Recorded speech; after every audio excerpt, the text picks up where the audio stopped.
살다 보면 어려운 일들이 참 많지요. 그 어려움을 만날 때마다 그것을 극복하는 삶의 지혜가 무엇인가 하는 것들을 오늘 본문이 하나의 메시지로 또 교훈으로 선사합니다.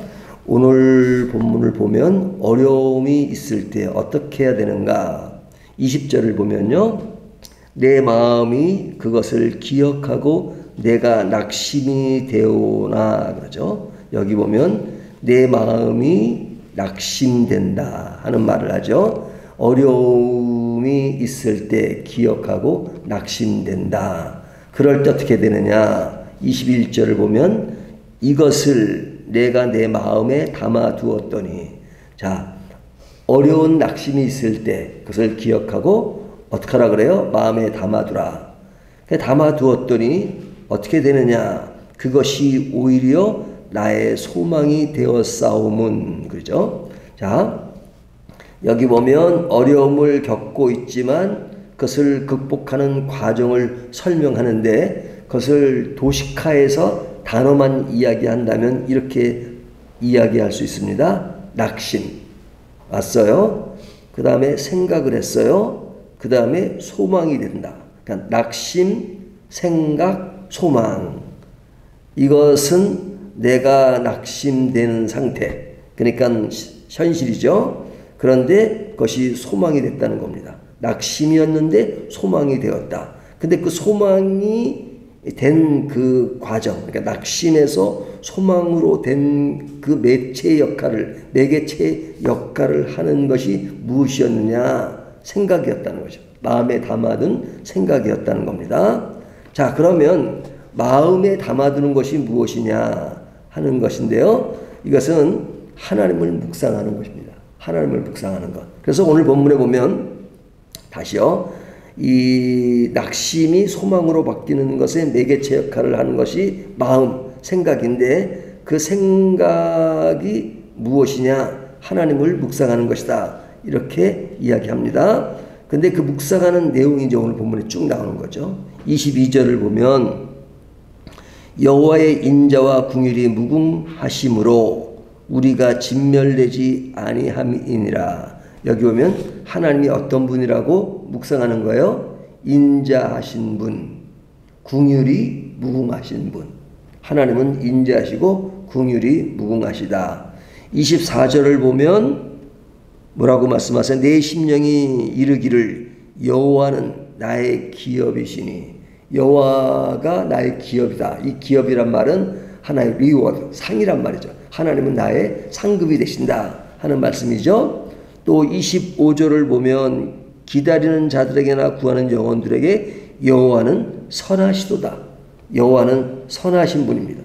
31절을 보면 이는 주께서 영원토록 버리지 아니하실 것이며 하나님은 우리를 버리지 아니하시는 분이다. 33절을 보면 주께서 인생으로 고생하게 하시며 근심하게 하심은 본심이 아니다. 우리가 고생하고 힘들지만 또 그렇게 하시는 하나님은 본심이 아니다 하는 겁니다. 36절을 보면 사람의 송사를 억울하게 하는 것은 다 주께서 기쁘게 보시는 것이 아니로다. 세상의 불의를 기쁘게 보시는 분이 아니시다 이거죠. 마지막 하나를 더 보면 38절 화하 복이 지존자의 입으로부터 나오지 아니하느냐. 화하 복의 주권자는 하나님이시다 하는 것이죠. 그러니까 뭐 이런 내용들은 뭐 우리가 이미 다 알고 있는 내용이잖아요. 하지만 알고는 있지만 기억하고 그리고 마음에 담아두라는 겁니다. 어떨 때, 내가 힘들 때, 어려움이 당면되었을 때, 그때 무엇을 생각하느냐? 우리는 이제 어려움이 다가오면 어려움 그 자체를 바라보잖아요. 그 자체. 그 자체를 바라보는 거, 그럴 수밖에 없어요, 인간이. 하지만 그럴 때 마음에 담아두는 것이 필요한데 하나님을 한번 묵상해 보라는 거죠. 그 묵상이 뭐냐? 쭉 얘기한 것처럼 하나님은 인자시고 긍휼이 무궁하시고 기업이시고 선하신 분이시고 나를 버리지 않으신 분이고 그리고 나에게 고생을 주지만 본심이 아니시고 세상의 불의를 기쁘게 보시는 분이 아니시고 화와 복의 주권자시다 하는 것들을 이렇게 다시 한번 이렇게 마음에 되새기라는 거죠.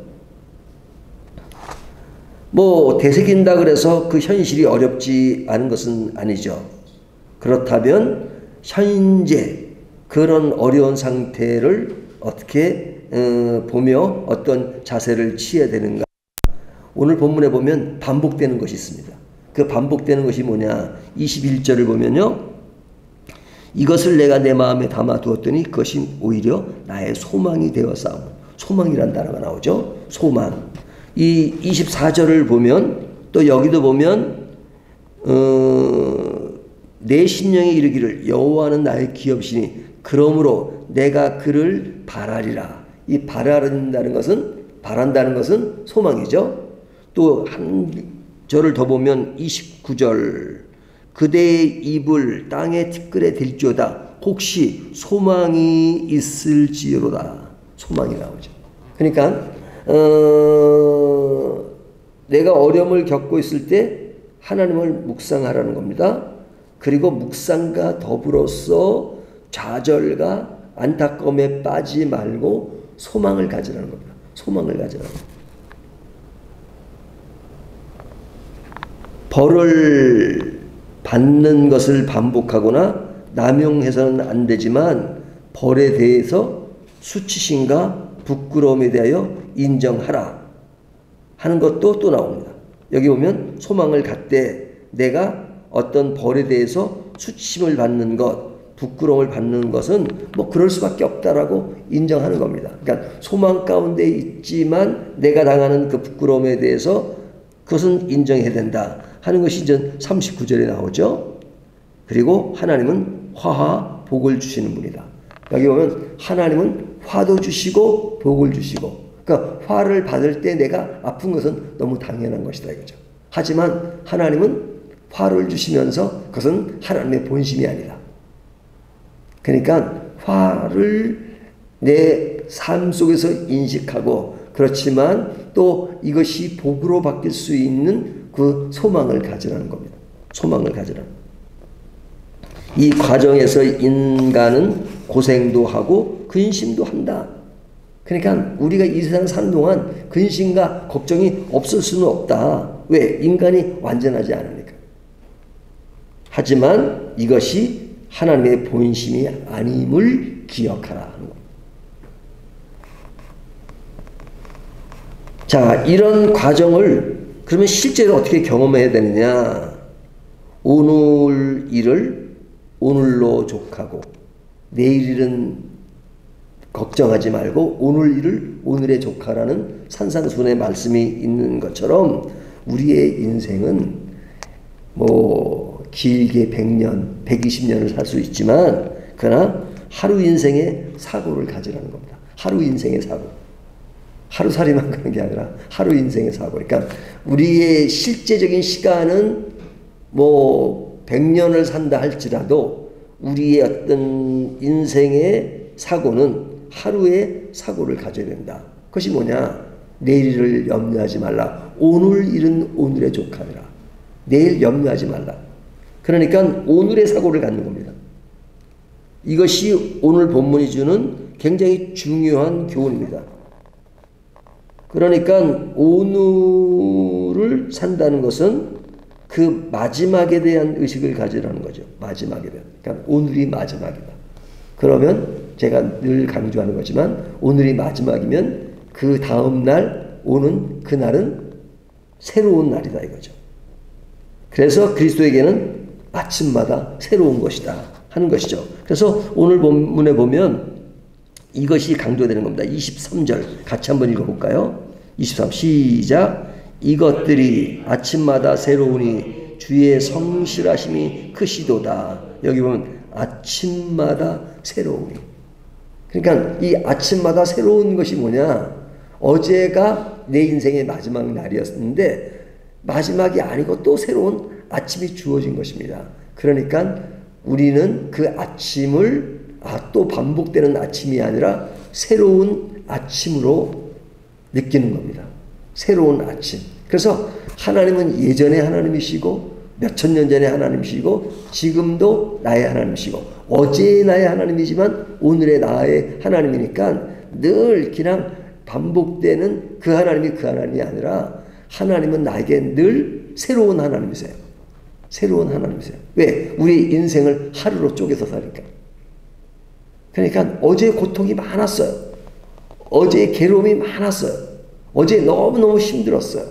하지만 그런 힘든 속에서 나는 생각을 합니다. 생각. 어떤 생각? 하나님이 어떤 분이신가? 그리고 하나님이 어떤 분이신가를 생각하면서 소망을 갖는 겁니다. 하나님은 결코 나에게 고생을 하게 하지만 본심이 아니시다 하는 그런 생각을 가지고 그리고 이것은 오늘로서 족하는 것이다. 오늘로서 내 인생은 이 괴로움은 끝난 것이다. 내일이 있다. 소망을 가지면서 아침을 맞이합니다. 그러면 그 아침이 어떻다고요? 새로운 아침이다. 그 인생은 새롭게 시작하는 겁니다. 늘 새롭게 시작하는 겁니다. 뭐 하루 단위로 이야기했지만 더 쪼개면 시간 단위로 새로울 수 있죠. 내가 1시간 전에 괴롭지만 그러나 그 인생을 또 싹 정리하는 겁니다. 정리하는 방법은 오늘 본문에 나타난 것처럼 그냥 하나님을 묵상하며 소망을 가지면서 또 새롭게 시작한다. 그러면 우리의 시간은 새롭고 그리고 아침마다 새로우니 여호와의 주의 성실하심이 크시다. 성실하시다는 것은 우리를 위한 하나님의 그 열정, 열심, 하나님의 사랑, 은혜 이런 것들은 크신 겁니다. 왜? 결코 우리를 그냥 내버려 두시는 분이 아니시니까. 우리를 진짜 사랑하시는 분이니까 여호와의 성실하심이 크시도다. 그러니까 우리들의 매일매일은 새로운 겁니다. 시간뿐 아니라 저희가 어제도 만났고 오늘도 만나지만 오늘 만나는 것이 새로운 만남이고 그 새로움이 큰 것이죠. 왜? 여호와 하나님이 신실하시기 때문에. 오늘도 그 신실함을 함께 누리는 저와 여러분 되시기를 주님의 이름으로 축원합니다.